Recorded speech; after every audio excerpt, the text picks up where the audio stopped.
And today on the Financial Planner Live podcast, I'm joined by Dennis Harhalakis. He is a money coach, got extensive background in financial services, and he helps financial planners help them go deeper with their clients to understand exactly what their clients' money beliefs are. You can only go as far with a client as you've been with yourself.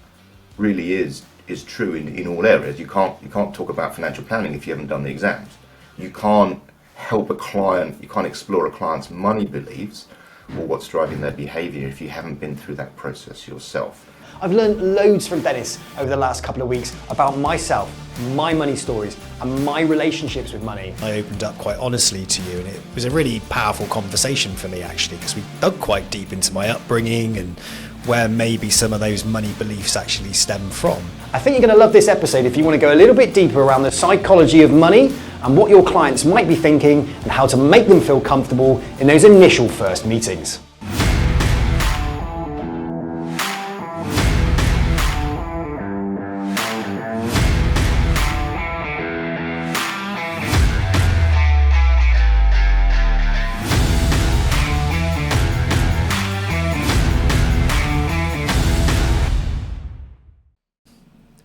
So Dennis, thanks for joining me today on the Financial Planner Live podcast. Awesome to have you on the show to talk about money coaching, what it is you do, and the value that you can add financial planners when it comes to their clients understanding their money stories, essentially. So why don't you just first off give us a bit of an insight into who you are, Dennis, and did I get that right? You did, absolutely. So thank you so much, Sam. My name is Dennis Harhalakis. I am a certified money coach. I'm also a money coach trainer. So what do I do? What is money coaching? In essence, I think that the most helpful way to think of money coaching is that it's a framework for understanding patterns, behaviors, and emotions around money. You don't have to coach people. I think anything that gives you insights into other people's behaviors is really interesting. That's a personal fascination of mine. But if you're going to be helping people make financial decisions, which planners and advisors are, then to me it's really crucial that you understand how people make financial decisions. What is it that drives their money behaviors? And in particular, what is it that the person in front of you, the one whose plan that you're building, what drives their money behaviors?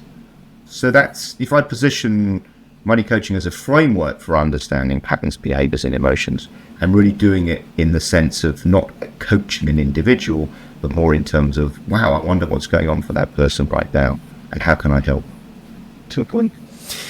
We had a chat on the phone a couple of weeks ago. We got into my sort of personal money behaviors and money beliefs, and I opened up quite honestly to you, and it was a really powerful conversation for me actually, because we dug quite deep into my upbringing and where maybe some of those money beliefs actually stem from.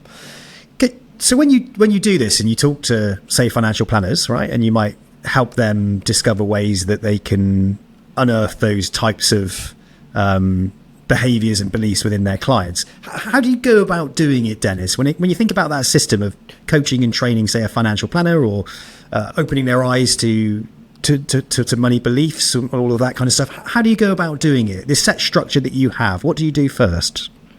Yeah, so if we go to kind of a generic how do you understand money behavior perspective, I think there's kind of two parts to it. One is, how do we learn about money? How does the brain work? Clearly brains didn't evolve to handle money. Money's been around 4,000 to 5,000 years. Brains, in our brains anyway, for significantly longer, and parts of our brains are hundreds of millions of years old. So how do brains really work? What do they do? What's their purpose? And their purpose fundamentally is a survival purpose, is to keep us alive. So there's a lot of physiology that goes on that drives our behavior. Fight or flight, for example, is one of those. Now, you could say, well, what are you talking about? I'm going, well, fundamentally, if your client or if you get triggered in a conversation and some kind of survival mechanism kicks in, then you're going to go into fight or flight mode. And that may happen with the client in front of you. They're not going to run screaming from the room, but they may withdraw, they may look at their feet, they may just, generally get triggered. They may find it really, really hard to think because something that you've said or something that's come up for them has put them into a fear state. But let's face it, planning and investing is all about dealing with uncertainty. So that's not an easy topic for the brain to get comfortable with. In fact, we do everything that we can to try and reduce uncertainty in our lives. So there's a physiological aspect to it. How does it work? What does it do? And then there's how did it get wired around money? And this is kind of where it becomes really interesting is how did your brain get wired around money? How do we get wired around money? And if we look at that as a process, it comes from early childhood. And humans are born with no core survival skills. A newborn can't lift its head for 3 months, and there are biological reasons why that's the case. What it means is that if you have no innate core survival skills, you have to learn, and therefore learning becomes a core survival process, and that's really, really important. And that's why babies are sponges, right? They have to learn. It's a biological imperative. They have to learn how to get their needs met, and they have to learn how to understand how the world works. So then that's a deep-rooted process. It's powerful. It's instantaneous. And does the baby decide what it wants to absorb? No, it doesn't, right? Because you absorb everything that's going on around. And then we ask ourselves, okay, so what's going on around? Well, does an infant control the environment? No, it doesn't. Does it control the behavior of the people in the environment? No, it doesn't. So now we have this powerful subconscious learning process that the infant doesn't control, and it doesn't control the input, it doesn't control the purpose. Add money into it and ask yourself, okay, well, what do we learn about money going on? Well, we learn from the money behavior of the adults around us as we grow up. And that process it's kind of mechanical in some senses, but essentially it's, that is why so much of what we believe about ourselves and about money and ourselves is hardwired, because it comes from this very, very powerful early life process that is essentially evolved to keep us alive. That's why it feels, money stuff feels like life and death, because that is the core survival learning process that we grow up with. And so you can try and layer a whole bunch of stuff on top of it with financial literacy and, reading books. But ultimately, it's those core beliefs that drive so much of our behavior. So if I'm working with a client, if I'm working with an advisor, it's explaining that process and going, okay, what did you learn about money? What did you learn about money and yourself? What did you learn about yourself? And when we can tease that apart and learn what was the behavior, what was the message you took, what are the beliefs that's created, it then becomes a way of piecing together and those beliefs drive your behaviors. We look at the behaviors and we go, well, that doesn't make any sense. But if someone's behavior doesn't make any sense, what that's really saying is, I don't understand enough about that person and their story to know why they do that. Behaviors are rational. They evolve, or they evolve for a reason. And if you evolved in a household with huge amounts of conflict around money, it makes total sense for money to be a scary thing for you. So does that give you a kind of insight then into kind of how you can start to piece this together? And so the reason that it's important is that your own biases and behaviors as a parent leak into the room. But if we're going to focus on clients for the early part of this, it's about understanding them. So a client that's in front of you, what do you know about what drives their behaviors? What do you know about their beliefs? Because their beliefs will drive how they spend, save, and invest. And if that's what you're involved with and you don't know what their beliefs are, then you're kind of like trying to do this with one hand behind your back. You're always going to be limited to a certain extent in understanding them, and also in terms of connecting with them. So when we spoke last, you said it's all about knowing yourself as well. So do you, when you coach, when you speak to financial planners, for instance, and you help a number of financial planners with financial coaching expertise and training, you work with them first to get to know their own money beliefs and their own money stories before they can even go out and start to understand others? Is that how it works? Well, yeah, that's a really good question. It kind of depends a little bit on what they want to learn. But I think in summary, the best way to understand someone else's behavior is to understand your own behavior, because the process of understanding what drives you will give you an insight into the generic issues of what's driving someone else. And it's going to give you the tools to be able to explore that with them.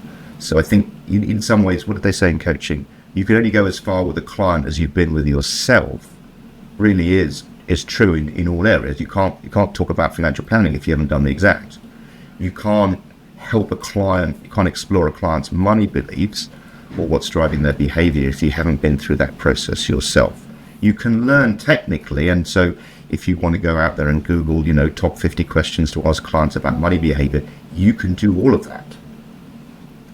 But your ability to take that and explore that with a client is much better if you've been through that process yourself. The other thing that comes up in this is that when you understand what drives your own behavior, you end up with a great deal more compassion for other people, because you realize that they're not choosing to be anxious, they're not choosing to be afraid, they're not choosing to have shame, guilt around money. If you have a client that can't spend anything in retirement, we know those clients who are still accumulating in their 70s, it's not a conscious choice. You can't just throw a spreadsheet at them and try and almost like kind of shame them into spending more money. They're trapped with what they have. And I use the word trapped in the sense of they don't consciously control the behaviors that are driving their spending patterns. And so understanding that gives you a way to approach it with compassion and curiosity, as opposed to, why are they doing that? That makes no sense to me. So when you reframe that with what you might call a coaching perspective, which is, that's really interesting. I wonder what's driving that behavior. What does that behavior get you? That process of reframing it with curiosity, compassion, because you've been through this process yourself, allows you, or gives you kind of the tools and the insight to explore that with a client and go, wow, that seems to be really hard for you. I wonder why that is. I wonder if you could tell me a little bit more about what might be most challenging for you about what I've heard. Does that make sense? Yeah, it just makes sense. That process builds a connection, because that process is showing the client that you're meeting them where they are. So that identification as well, knowing that you... Yeah, it's not a kind of technical, well, this is the plan and you should implement the plan. This is like, where are they with this? Why is this not going through?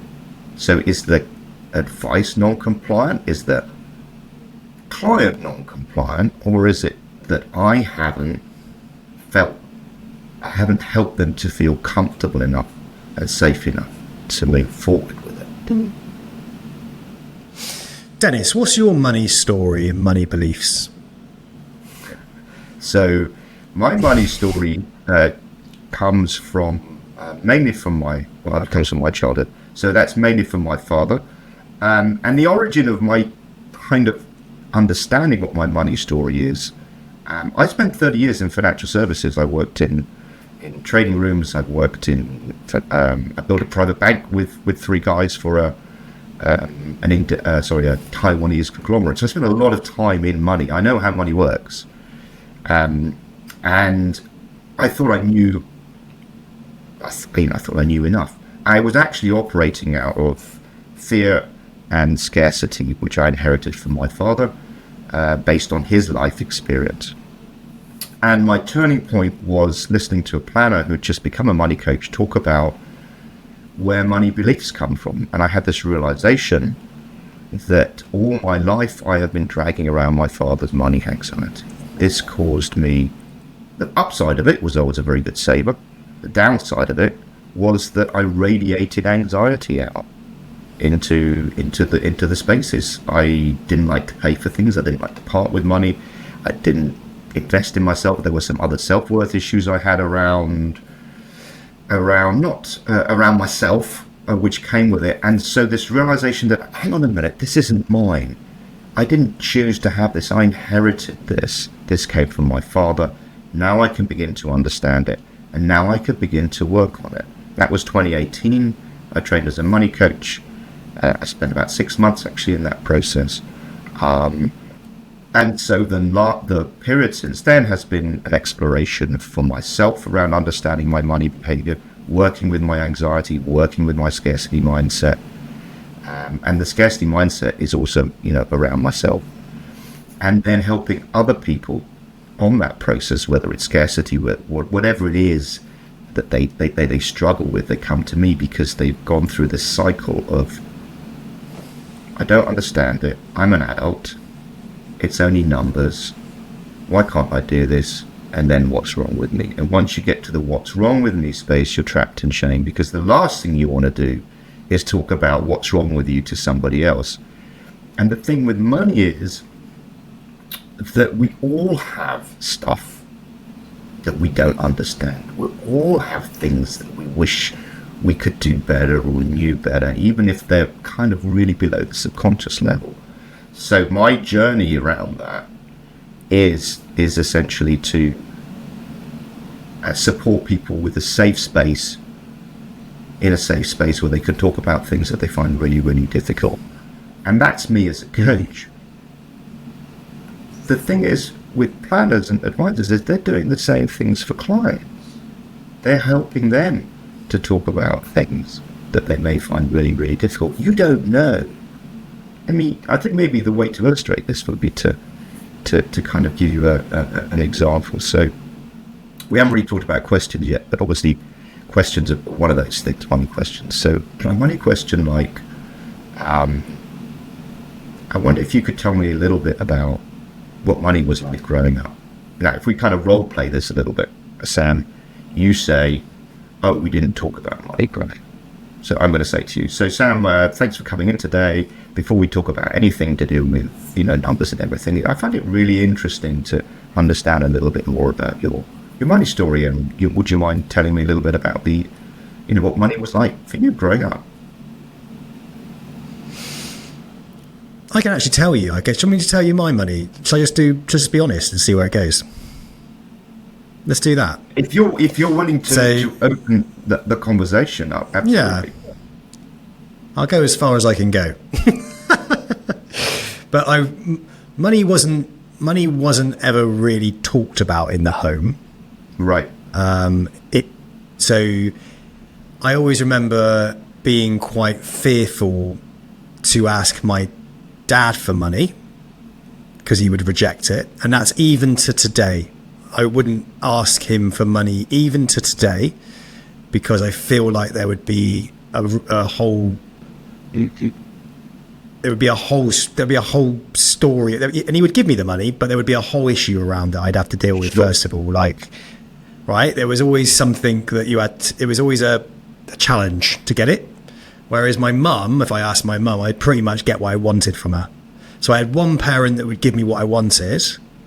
And if I wanted a computer game, if I wanted a pair of trainers or whatever, I could kind of convince my mum to tell me, but to give me it. But with my dad never really did that. He never showered me with gifts. He never gave me anything outside of Christmas presents and birthday presents. He gave me a lot in life, but he never gave me, when it came to money, he was very scarcity mindset.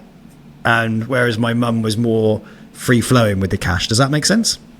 Absolutely, yeah. It's pretty usual for parents to be on different pages when it comes to money, and part of the challenge is that you're trying to make sense of this thing called money, and you've got differing role models. So contradiction, conflict, they all cause confusion. In fact, it could be very confusing. You could have somebody that said one thing and did something completely different. That also comes out a lot. And so you're trying to form patterns around this. And so I guess, what I'm hearing from you, if I kind of step back into kind of how we could do this as a planner, as opposed to kind of, from a coaching perspective, I could say something like, So it sounds to me like talking about money or asking for money in certain situations of money was quite difficult for you growing up. Yeah, 100%. Well, asking any question was very difficult. You'd always meet with some sort of craziness.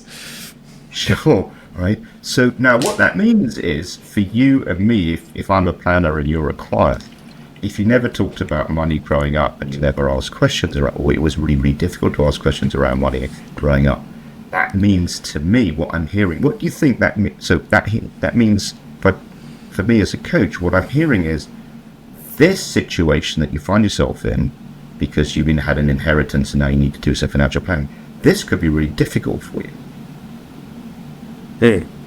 Right.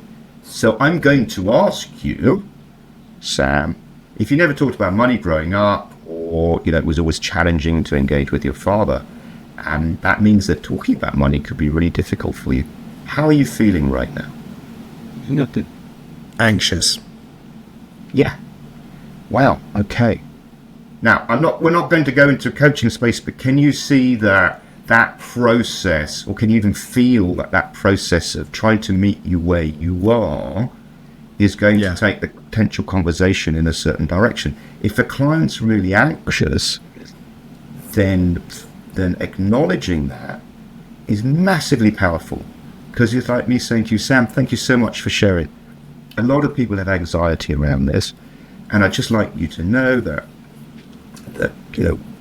I as a planner will recognize that and support that, and then there's no judgment or anything around anything that you've done or haven't done. And if you're finding it really difficult, just let me know, and if you want to take a stop or take a break, then that's totally fine by me. So I'm meeting you where you are. Now, if you were to say to me, you know what, we never talked about money, but I'm really curious, I'd love to learn all about it, is that going to be a different conversation? It is going to be a different conversation. So then you're like, oh, fantastic. Great. I've got so much to share with you. Where would you like to start? Whereas if you're in anxiety, then if I say something like, oh, don't worry about it, I know a lot about money, is that going to make you feel any safer? No, it isn't, right? It isn't. It's not going to make you feel any better. And that's kind of what we tend to do. We like, oh, you're feeling anxious, don't worry. Yeah, I'm all right, I got you. It kind of comes from a good place, but in reality, it's not acknowledging where you are and how you're feeling. And so that kind of, if you're feeling scared, don't worry, I'm really brave, isn't going to work. It may just kind of like, you go, yeah, fine. And then you've got that kind of bit where you switch off and you don't feel seen, heard, or understood. Whereas what I'd like you to do is feel that I understand this is really difficult for you. I acknowledge that. I validate it in the sense that actually, you know what? If you grew up in that space where there was a lot of conflict around money or a lot of confusion around money, this could be really difficult for you. So I will say to you, wow, that's, thank you so much for sharing that. This could be really difficult for you. I understand that. What will be really helpful for you right now? Where would you like to start? So now I'm approaching a planning conversation with compassion, empathy, and you're going to feel a lot better about it because you're like, I was really scared about coming in here. This is really hard. The first thing they did was made me feel good about where I am and what I'm doing. Now, I'm not coaching you. I'm simply using my insights and my knowledge around money behavior to find out how you're doing. Not in a kind of, hey, how you doing, Sam? As in like, how does this feel for you? Is this scary? Because a lot of people find it scary, and that's okay. Yes. I think that's a really powerful thing to do when it comes to money, is to find that place with compassion and empathy, first of all, and create the space where the person you're sat in front of feels comfortable, because it is to me, it feels like a really uncomfortable conversation. It's funny as well, because when you see like marketing for financial planning companies, it never starts with those types of questions in mind either. And I wonder how much of the identification or making somebody feel quite safe through marketing or through content would draw them into their the business as clients and actually go, do you know what? They fit. I don't really understand what financial planning is. I know I definitely need it, but I'm freaked out by it, so I'm not going to go and speak to them. Where instead they watch a load of content that is really calm, it's really compassionate, which is really kind, that is honest and meets them in a safe space, talks openly about the fact that maybe not everybody knows about money, and that's okay. Maybe you have inherited a large sum of money, and it's okay not to know what to do with it. I like that approach, and I feel like if you can kind of tackle that, like someone's gone, I've inherited some money and I don't know what to do with it. So they go into Google and they search, and up comes a video talking about, like, before you even talk about the money, let's have a look at who you are first of all. How are you feeling about it? What's going on? I like that, and I think there's a lot financial planning companies can do with that.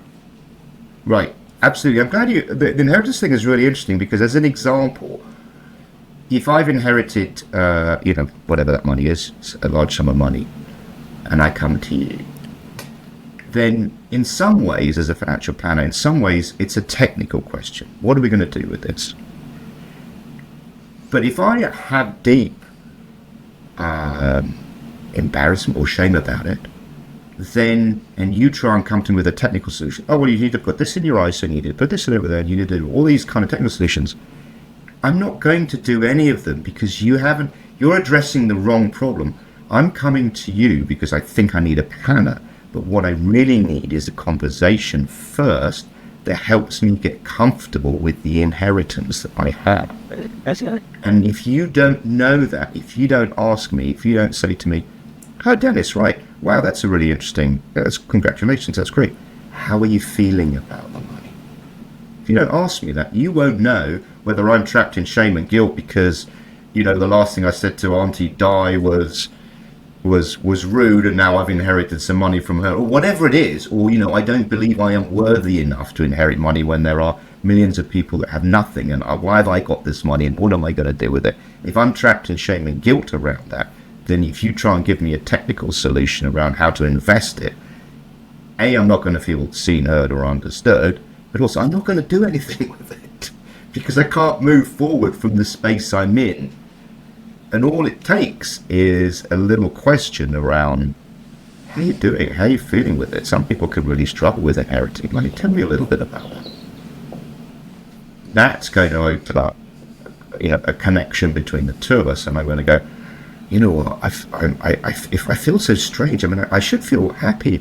I should feel grateful. I should feel, but I don't. And I don't understand why. So now I'm heaping shame on myself for not feeling the way people should when they inherit money. And if you're going to come at me with all the best will in the world, with a technical aspect of what I could do with it, that is not addressing my core need in the moment. And also, if they don't speak to somebody, if they don't speak to somebody as well, they might hold on to that money and with their existing money beliefs make bad choices and bad decisions with the money that they inherit as well.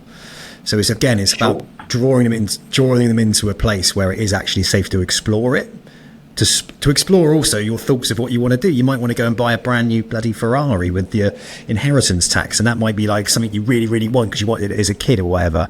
But that might not be the best thing to do because there could be a better plan at place. But you know there's probably a better plan at place, but you just don't know how to invest your money.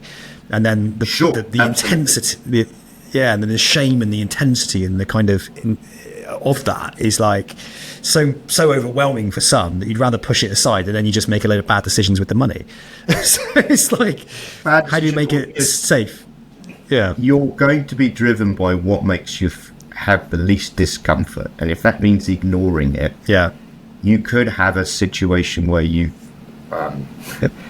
been what most people call not very good with money over the years, and now you're terrified because you've got this inheritance, which is kind of the last thing you've got from your parents or whoever it is, and you're like, I can't go near it because I'll wreck it.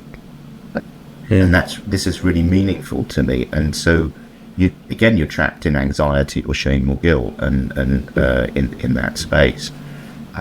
So that hopefully kind of gives you, your listeners, an idea of, it's not a coaching process. We're not talking about coaching clients. We're talking about exploring who they are, where they are, and this what's beautiful about this is that it builds trust and connection. It's not just, if I ask you what's in your ISA and what's in your, that's fact fine. That's like you transferring information to me for my benefit, whereas me asking you to share a little bit about your money story or how you're feeling about the inheritance, stuff like that, is about me getting to know you so you can feel safe with me, so that you can give me the information I need to do my job properly. So that in our example, I can say to you, I've inherited this money, but Sam, I'm really, really struggling with it. I don't want to talk about investments. I'm wondering if you can help me understand a little bit about what's going on. Okay. And if you don't, that's fair enough. But do you then go through like... I don't, but I do know someone who can. If you're really struggling with this, then I know someone who can. And do you ever go through like an emotional index with them? So question after question, would a financial planner go through specific core questions to gauge where that client might be on an emotional level around money? So if you ask like 100 questions, right, and they're all the same questions, at the end of it, you'd have a score, or you'd have somewhere like a personality test essentially, that would actually determine what their emotional money intelligence age is, or places, or is there a way of, is it more is it more complex than that?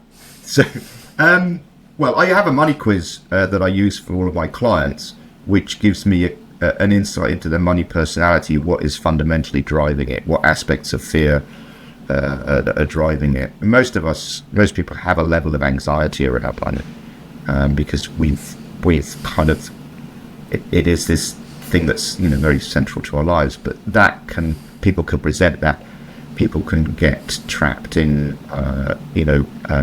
the idea of the more stuff I have, the more I have enough stuff, so I am enough. There's the messages around money are very mixed, and most of them are not very positive. So it's trying to help people understand the difference between kind of who they are and the money piece. So in a broad sense, the answer is that ultimately you need to have a conversation. If you're going to go into coaching space, you need to have a conversation with someone. It's not kind of like a risk tolerance thing. It's the conversation that builds the connection, as opposed to here are your quiz results and let's talk about those.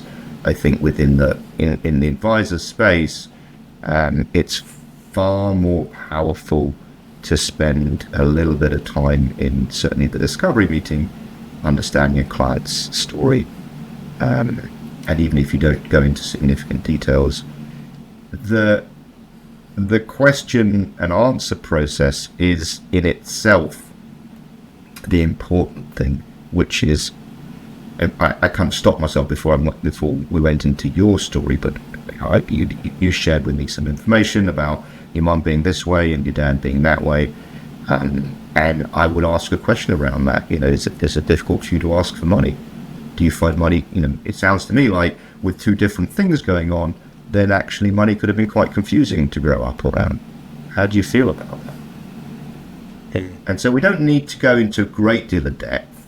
We just need to acknowledge the client's history and make them feel that they've heard. So I could say, well, look, if this is, and you say, well, this is confusing, I find money confusing, I'll go, well, a lot of people have that. So I want you to know, Sam, that at any point you can stop me and go, I'm sorry, please explain that again.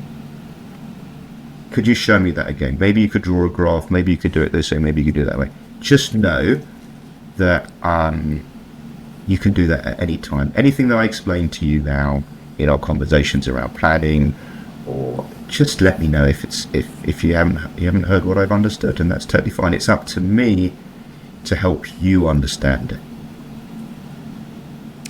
So when you coach, say, a financial planner, if they're interested in learning how to coach, ask the right questions and open up that safe space to have those conversations with the client, to delve a bit deeper into their behaviours, how long does it take to do this, is there a course? Do you deliver a course? Is it over the internet? Is it face to face? How does a financial planner who's interested in exploring this further, to understand themselves, because I can imagine lots of financial planners are probably sitting there going, I need to understand my money beliefs.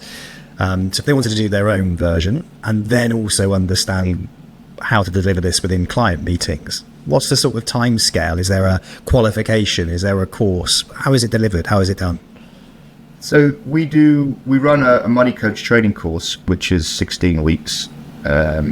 It's hourly, 2 hours a week, 16 weeks. Oh, there's more to it than that. We also have a self-paced online version that teaches you the same content at your own pace.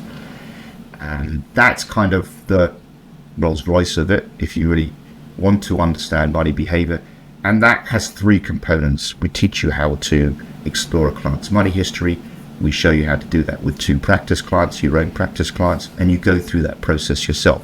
So in a sense, it gives you kind of a 360 degree of understanding around how this process works. And we have a lot of financial advisors and other money professionals, accountants that take this course. The thing that people struggle with is, how do you have money conversations? How do you teach people how to have money conversations? So I can give you the kind of skinny, and we've done a bit of role play and practice in 15 minutes. I've got a 2-hour course I'm writing on couples of money. I've got a 10-hour course that I run, which is kind of the 16-week course compressed into 10 hours, which is kind of giving you a lot of insights into how that process works. So we kind of take a full money coaching course, crunch it into 5 weeks, take out the client piece.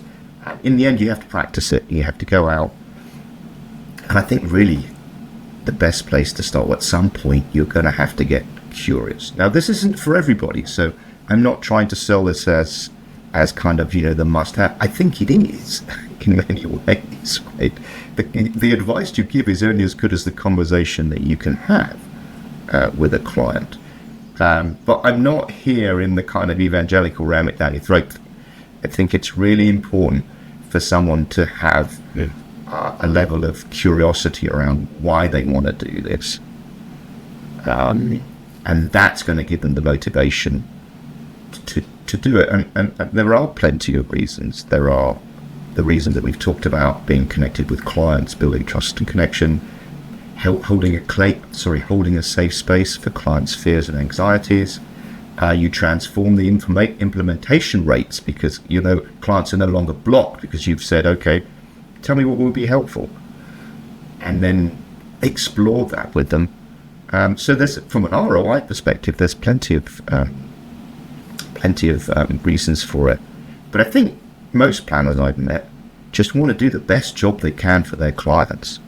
And so learning kind of the intricacies of trust laws in Jersey may be kind of,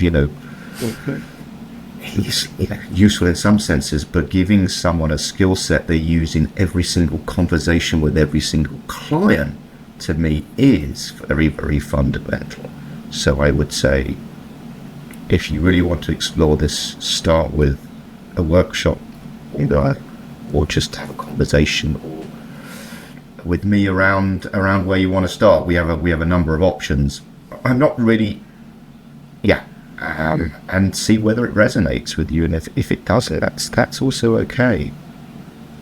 In some ways, the people that I spend most of my time with are people who've had conversations for 20 odd years and go, I want to do something better. I want to do something more interesting. I'd love this to be part of the young learner curriculum, which is, here are some technical things you need to know. But, in reality, if you have a skill set that means that you can feel comfortable talking to a client that's 30 years older than you, then that is really powerful, isn't it? Because there's a whole kind of imposter thing around coming into the industry age 20 or 30 or whatever it is, and trying to talk to someone who's 55. And and people go, well, you know what?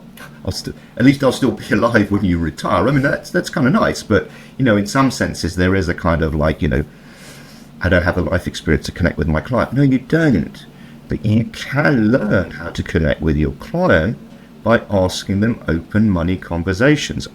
So if you think about advice, it's all commoditized. Planning is commoditized. You can go to ChatGPT and say, draw me up a plan, and it will do it for you. So then the only differentiator becomes how you hold the space for them, how you have that conversation. This isn't, this is coming down the pipe. This is, planning evolves. It's 40 years old, but it started, and planning started kind of, IFA started with kind of, I'm going to charge you 3% and give you stock tips. And now we've moved through various iterations. The next iteration is coming. And if why do, what is it called? 70% of widows change advisor. Female widows change advisor because they haven't felt seen or heard in the process. Yeah. 60% of wealth inheritors change their advisor because they haven't felt connected.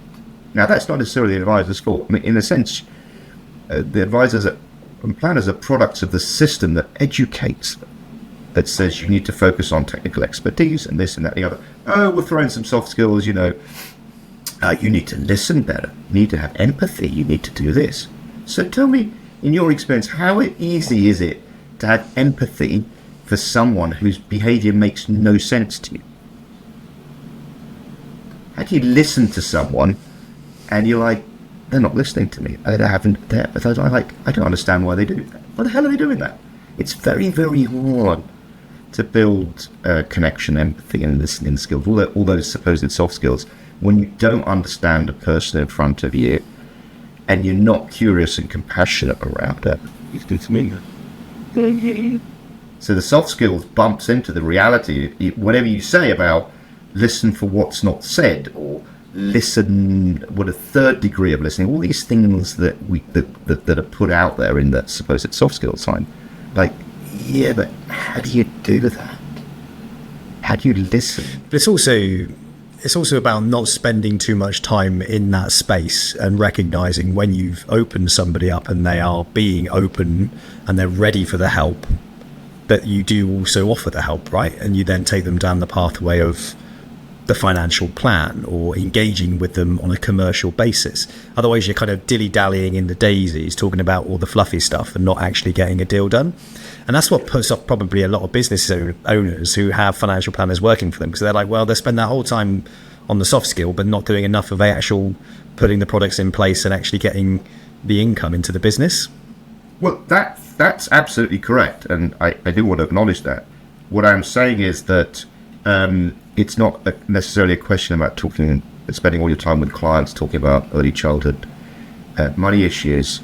It's about helping clients to feel that this plan is for them.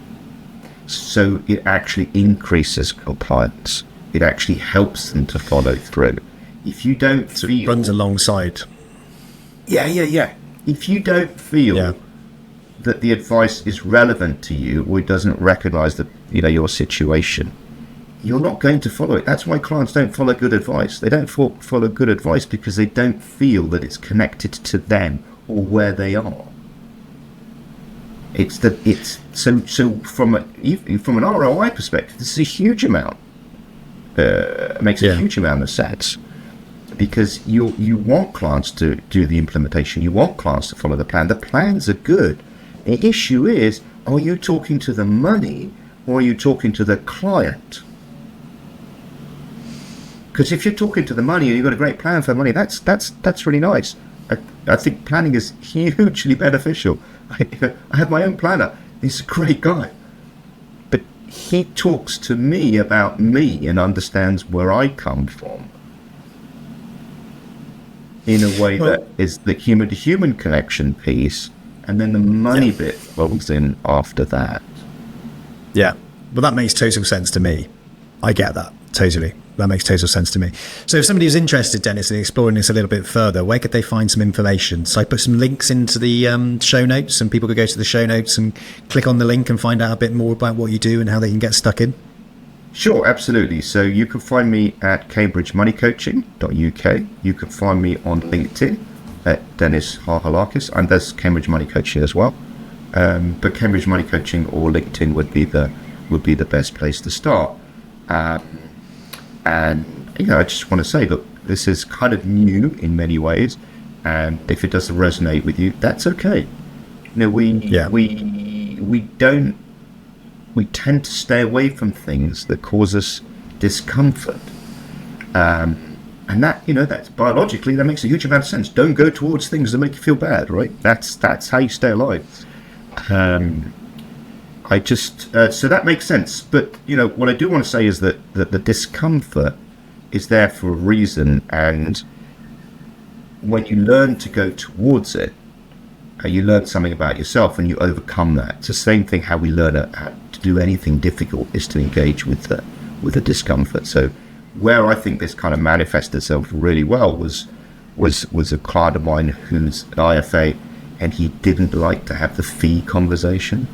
He really struggled with that one, and I think that's one of those out there. And so if you go to my website, I've written about this.